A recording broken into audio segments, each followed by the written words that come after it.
Emmanuel Macron qui n'est pas le champion du pouvoir d'achat, c'est ce que révèle un sondage dans le JDD ce matin. Son bilan est sévèrement jugé par les Français. 69% des interrogés estiment que leur pouvoir d'achat a baissé ces 5 dernières années et ils ne sont que 22% à considérer qu'Emmanuel Macron a un bon bilan dans ce domaine. Et voilà qui pourrait expliquer pourquoi les Français se désintéressent de la politique. La campagne ne passionne pas les foules, c'est le moins qu'on puisse dire. 52% de nos compatriotes contre 78% en 2017. Un sondage IFOP nous indique en parallèle qu'au mois de janvier, un Français sur 2 a évoqué la campagne avec ses proches.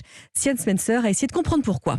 Beaucoup de blabla pour pas forcément de choses concrètes. Cette secrétaire de 37 ans énumère les raisons pour lesquelles elle n'arrive pas à s'intéresser à cette élection. Comme les 3/4 des sondés par Opinionway pour les Échos, elle estime que la campagne n'aborde pas de vrais problèmes. Thomas, lui, est étudiant, il compte voter mais comprend cette impression.